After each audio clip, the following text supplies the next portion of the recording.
ব্ল্যাকবোর্ডের কালো আকাশ আমায় এনে দে না বয়সটা ৬ কিংবা ৭, হয়তো তবে ফিরে পেতাম স্যারের কোমল হাত। সহস্রবার সালাম সেই মানুষটিকে, যিনি ছিলেন গুরু, যার হাত ধরেই শুরু হয়েছিল শিক্ষা জীবন শুরু।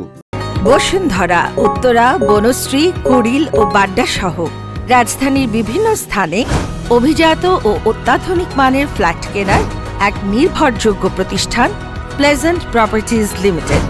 প্রিয় শিক্ষক মরহুম ইয়াসিন আলী স্যারের স্মরণে আয়োজন করা হয় ইয়াসিন আলী স্যার স্মৃতি ক্রিকেট টুর্নামেন্ট। প্রতিদ্বন্দ্বী দল হিসাবে অংশ নেয় মনোজ স্যারের স্মৃতি দল। আলোয়াখোয়া পাল্টাপাড়ায় রবিবার ঈদ উপলক্ষে খোঁচাবাড়ি ও পাল্টাপাড়া এলাকাবাসীর উদ্যোগে অনুষ্ঠিত হয় একদিনের এই ক্রিকেট টুর্নামেন্ট। খেলাকে ঘিরে এলাকায় তৈরি হয় উৎসবমুখর পরিবেশ। অংশ নেন বিভিন্ন বয়সী খেলোয়াড় ও দর্শনার্থীরা। দিনব্যাপী প্রতিযোগিতা শেষে জয়ী ও বিজয়ী দলের মাঝে পুরস্কার বিতরণ করা হয়। এতে আনন্দ আর উচ্ছ্বাস ভরে ওঠে পুরো আয়োজন। তিনি ছিলেন গরিব দুঃখী মেহনতি মানুষের একজন নিবেদিত প্রাণ চিকিৎসক। সবার বিপদে আপদে নিঃস্বার্থভাবে এগিয়ে আসতেন তিনি। তার মানবিকতা, ভালোবাসা ও দায়িত্ববোধ আজও মানুষকে অনুপ্রাণিত করে। এছাড়াও তিনি ৩ নং আলোয়াখোয়া ইউনিয়নের বিএনপি প্রতিষ্ঠাতা ও ইউনিয়ন সভাপতি ছিলেন।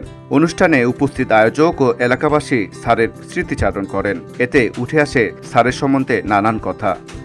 যে আজকে একটা টুর্নামেন্ট হবে, আমি মনে হয় সেই সময়ে নিজেকে মনে হয় যে আমি ১৬ বা ২০ বছরের একজন যুবক হয়ে গেলাম।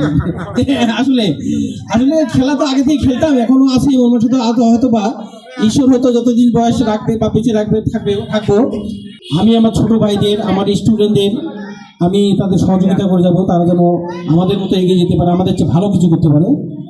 শিক্ষক তো আমরা শ্রেষ্ঠ সবার।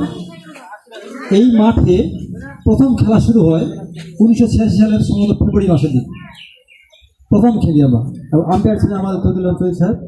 আমি সেদিন প্লেয়ার ছিলাম, আজকে আম্পায়ার হয়ে গেছি। ওয়ান কাইন্ডস অফ ওয়ার্ল্ডের যে খেলাগুলির নিরপেক্ষতা, ঠিক আমি সেরকমই সাধন কি মানে আম্পায়ার আমার কাছে যেটুকু মনে হচ্ছে একদম সঠিকভাবে তারা খেলা পরিচালনা করেছেন। সেই সাথে জয়ী দল এবং বিজয়ী দলকে আমি ধন্যবাদ জানাই। সুন্দর একটি খেলা আমাদের আলোয়াখোয়া মাঠে পরিবেশন করার জন্য। এই আয়োজন শুধু একটি ক্রিকেট টুর্নামেন্ট নয়, এটি হয়ে উঠেছে একজন প্রিয় শিক্ষক ও মানবদরদী মানুষের প্রতি গভীর শ্রদ্ধা ও ভালোবাসার বহিঃপ্রকাশ। ভিওটি বাংলা নিউজ ডেস্ক।